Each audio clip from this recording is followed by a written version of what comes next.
The stage all set with the panel discussion. Ladies and gentlemen, we cannot afford to waste even a minute. We have very important discussions coming ahead. May I once again request everyone to be seated. Fresh vegetables and fruits. Right? So today we have products available for a significant cross-section of fresh fruits and vegetables. But the challenge is, right, and this I'm sure everyone would understand, is that how do you reach it to the farmer? Right? Now what do you want today is that any initiative, like for example, if today a leading, let's say, fresh vegetable outlet, right, company which is in the business, if it sees that the in-shop waste from the time they have brought the product into the shop until the time the shutter goes down in the evening and next to open it, the quantum of fresh fruits and vegetables get wasted. If they believe that is a problem statement, at the first stage, I think that's where they should try and solve it. Right? The second part, and which is the more difficult part, is how to get it across to the farmer. So you have the fact that the fact remains that land holdings are relatively small, right? Let us look at a product like green chilies, right? Or a product like, I unfortunately can't remember, dhania. Everyone uses it in the morning, right? Coriander. Thanks, Dinesh. Right? So all of us know, and all of us experience it every time that you buy vegetables. सब्जी वाले को बोलते हैं इसमें थोड़ा धनिया और मिर्ची जरूर डाल देना, for which it doesn't expect you to pay for it, right? Now, the shelf life of these two products is hardly 1 or 2 days from the time it reaches the sabji wala, right?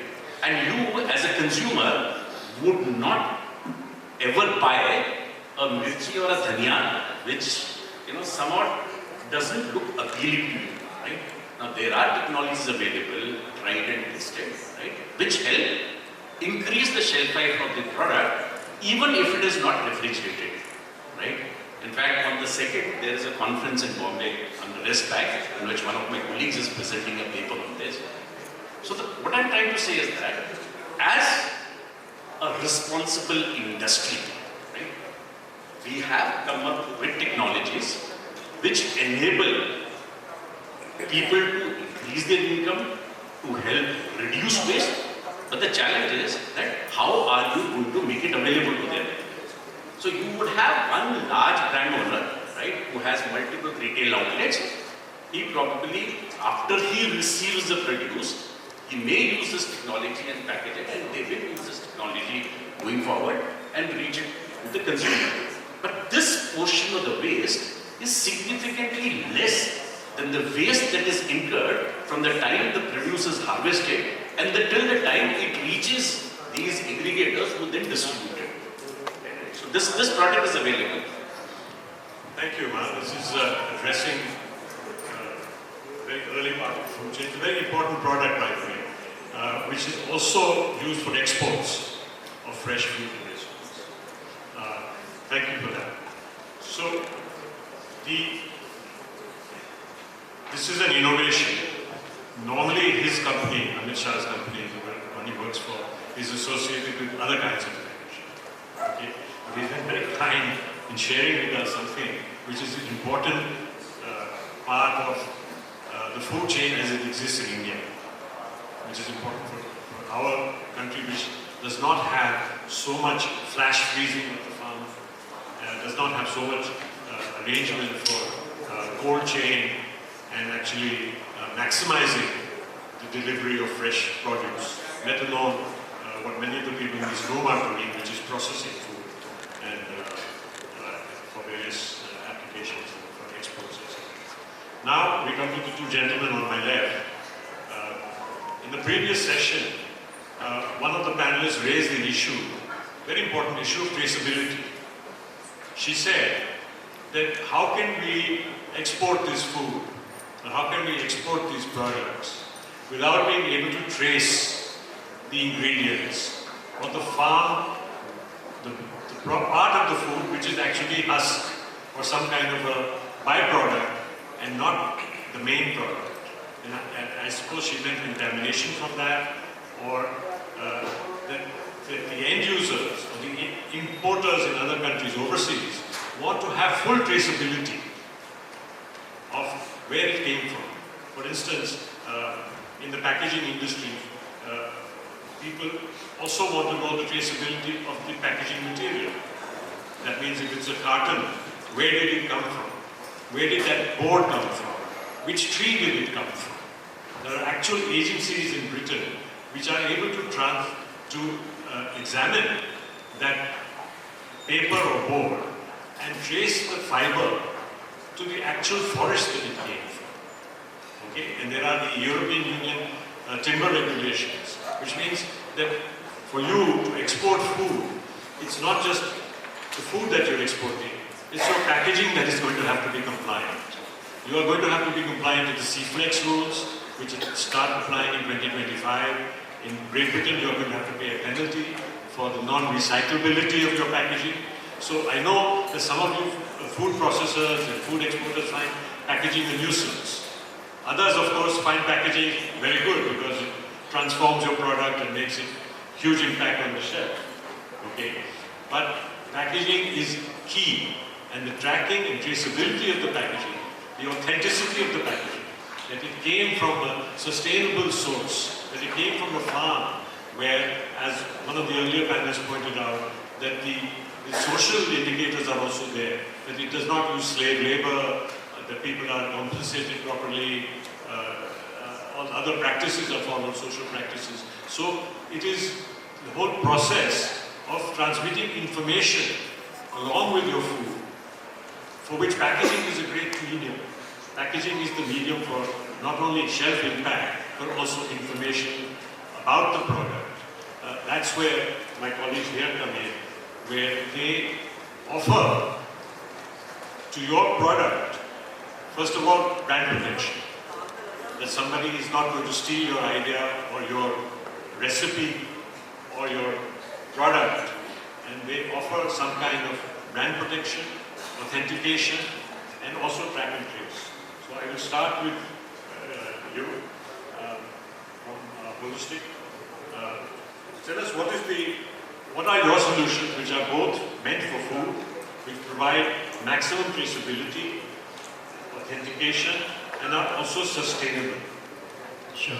Thank you, Rishi. Before I dive into the question, today I'm wearing two hats. So on one side, I'm the Vice President of ASPA, which is Authentication Solution Providers Association.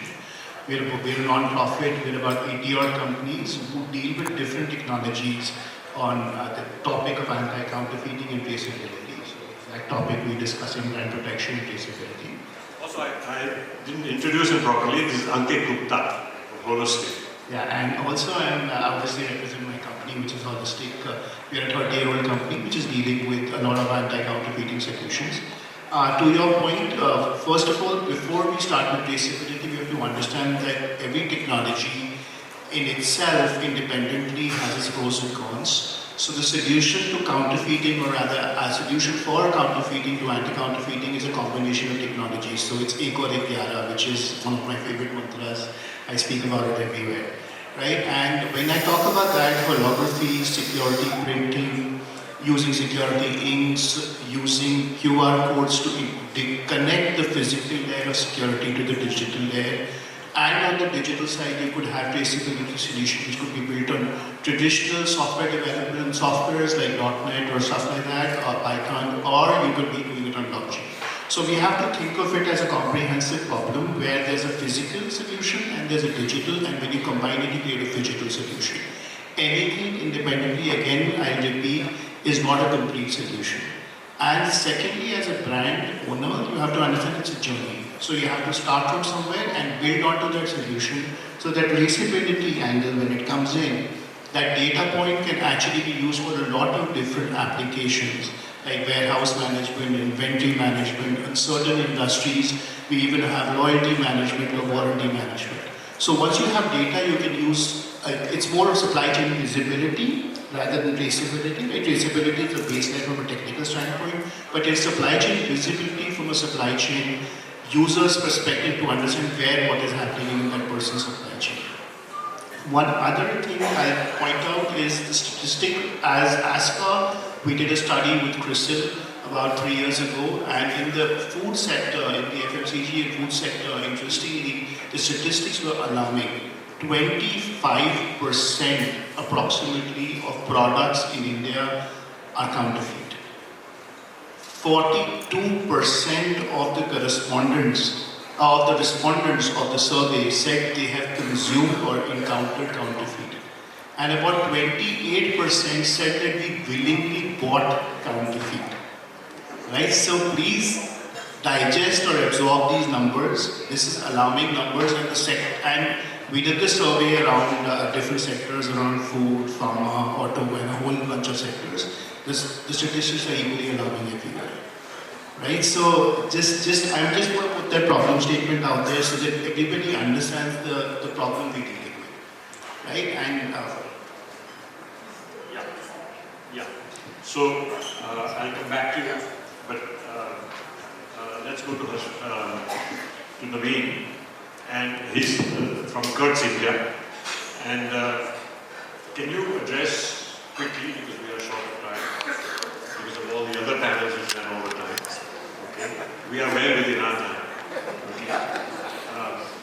So can you address the issue of how you can address the food and beverage industry in particular, and how do KURZ solutions, which are very well known as holographic and glamour solutions for protecting diamonds and watches and other kinds of high-value products, how can you play a role which is viable for the Indian food industry to, let's say, reach its consumers with great authentication and authority, and also to export? Good afternoon to all of you, and thank you for giving the opportunity to discuss about authenticity and traceability issues and discussions. We are talking about counterfeit issues in the market, how product can be counterfeited. Let me introduce KURZ, how and what we are doing. KURZ is a 125 years old company in this field of brand security. We are based in Germany, and then we have a facility which is known as biodegradable. Just to make you comfort with the KURZ, they manufacture security equipment for the visa, for the currencies, for the passports, a lot of other things which needs protection from the counterfeiters. And then our motto is authenticity should be seen and then visibly and verified. It should not be so much complicated that the consumer who is in the last stage should check for the various methods. So our policy is provide us a solution which is easy to recognize and which can be registered in the mind of users and the consumers. So there is a technology with us which we call as a trust concept, which gives the user a unique way to identify the products. And the wonderful thing is this can be transferred on various substrates. We have colleagues here from flexibles, we have from carton industry, from label industry. So these solutions can easily be transferred on the label substrate or carton substrate, and then users can just verify this with the naked eyes. No need for such kind of securities. Yes, now Ankit has also described the physical words. There are a lot of interaction in the market happening. They want to scan QR code and then they want to have a digital product passport. Yes, so both physical and digital plays a vital role in the giving a solution for the counterfeit companies who are making these kind of things.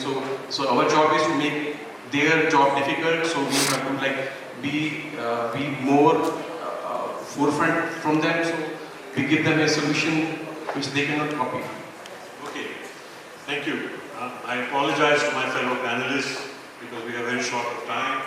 Thanks to the other panels which ran over time.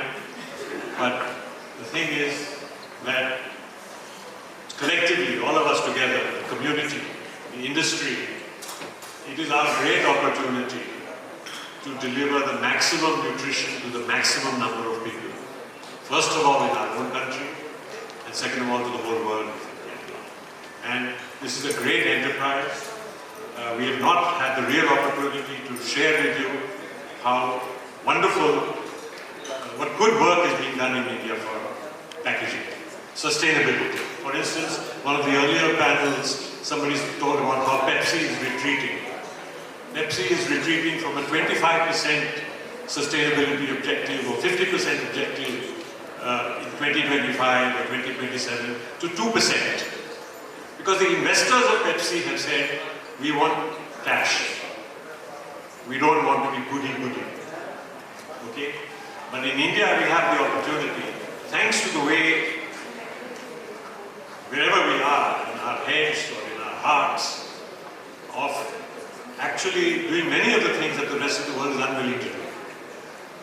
We have produced, for instance, packaging, which has, plastic packaging has a bad name.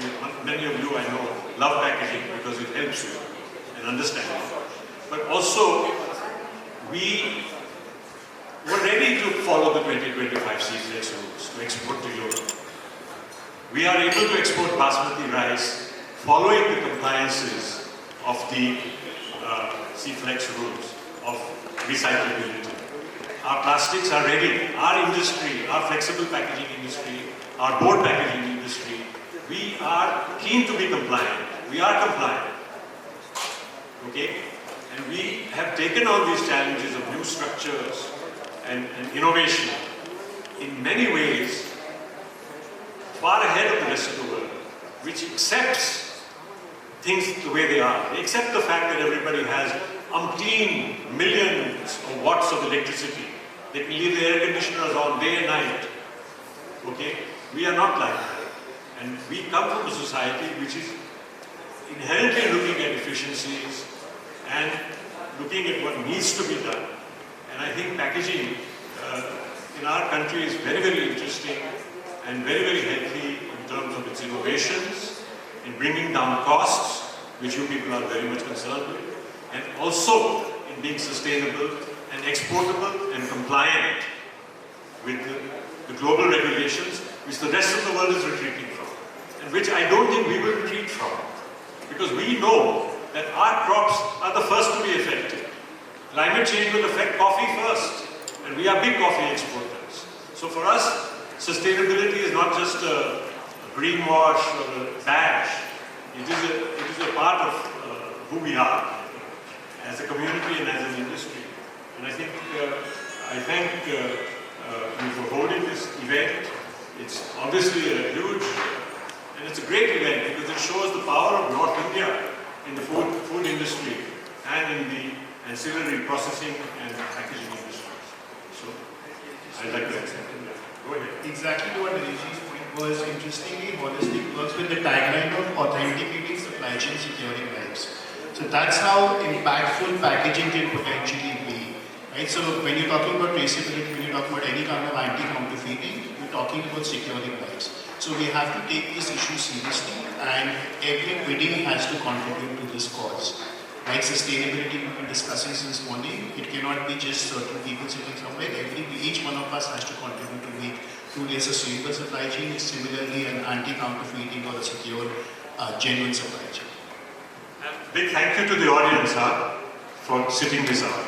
Thank you very much indeed, sir. And before we close the proceedings of this session, I would request our moderator, Mr. Naresh Khanna, to kindly do the honors of presenting a token of appreciation and gratitude to our eminent panelists. We begin with the lady on the panel, Ms. Gitanjali Gupta, co-founder, Gable Top Pack. We present to Mr. Amit Shah, Joint President, Flexible Packaging Business, Uflex Limited. We present to Mr. Srikanth Ramamurthy, Business Head, Parksons Packaging.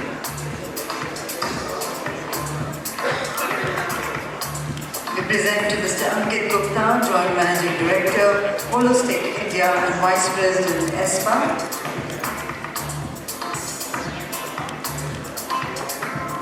and to Mr. Naveen Kumar, Janmeda, Sales Head, KURZ, India.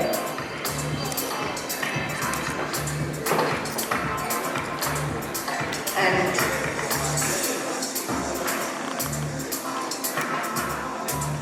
may I invite on stage Mr. Ashok Sethi, Director DPCI, to do the honors of presenting a token of gratitude to our distinguished moderator.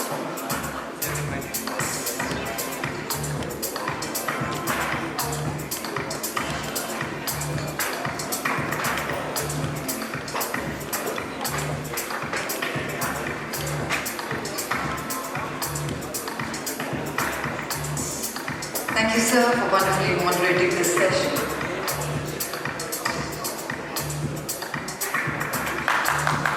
A round of applause, ladies and gentlemen, for the wonderful session we had. And I invite our panelists for a group photograph. Mr. Sethi, if you could join them for the group photograph, please. And ladies, I'd like to invite on stage Mr. Virat Bahari, Joint Director, Trade Promotion Council of India, to kindly deliver the. On behalf of Trade Promotion Council of India, Indus Food and Indus Food Manufacturing, I extend my heartfelt gratitude to all of you for making this event an extraordinary success.